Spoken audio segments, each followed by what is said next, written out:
জুলাইখা মহিলাদেরকে দুই সারিতে বসাইয়া ফল কাটার ছুরি দিয়া ফল দিয়া কয় দাঁড়াও, বসে থাকো, আমি কোন ইউসুফের পাগল, ওই ইউসুফকে নিয়ে যখন তোমাদের মাঝখান দিয়ে যাব, অর্ডার দিলে তখন ফল কাটবি রে। শহরের মন্ত্রীদের স্ত্রীরা সব জুলাইখা মহিলাদের হাতে ফল আর ছুরি দিয়ে রেডি করে রাখলো, সারিবদ্ধ মহিলারা বসা, সবাই অপেক্ষা আছে কোন ছেলেটার জন্য জুলাইখা এত পাগল হয়ে গেল। ইউসুফ নবীর সাজাইয়া যখন মহিলাদের সারির মধ্য দিয়া নিয়ে যায়, দুপার্শ্বে মহিলাদের লাইন, মাঝখান দিয়া জুলাইখা ইউসুফ নবীকে সাজায় পড়ায় যখন নিয়ে যায়, অর্ডার করলেন তাকায় দেখ এই যুবকের জন্য আমি বড় পাগল ছিলাম, তোরা দেখ আর তোদের হাতের দেয়া ফলটা কেটে কেটে খাও। ইতিহাস জ্বলন্ত তার সাক্ষী, কোরআনের আয়াত। মহিলারা ইউসুফ নবীর দিকে এমন অপলক দৃষ্টিতে তাকিয়েছেন, ইউসুফ নবী চলে যাওয়ার পরও তাদের নজরটা আর ফিরাতে সক্ষম হয়নি।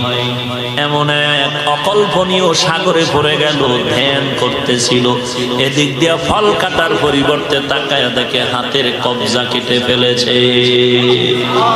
শুনিদা কায় বুয়াদ মানন্দ দিদা তোরা দিদা ওয়া ইউসুফ রশনিদা।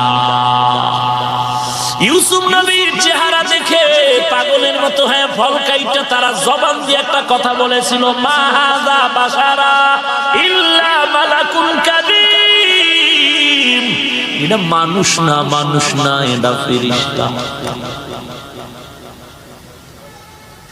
সম্মান বুঝাইতে গিয়া বলল, মা হাযা বাশারা, এটা মানুষ না, এটা একজন দামি ফেরেশতা।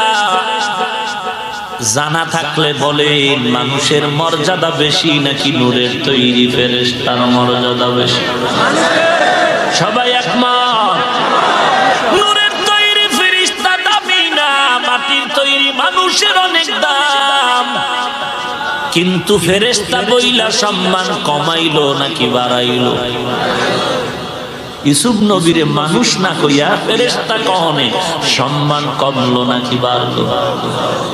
বাড়লো, কমলো? মুখের কণ্ঠ কুকিল, কুকিলের দাম বেশি না মানুষের দাম বেশি? কুকিলের সাথে তুলনা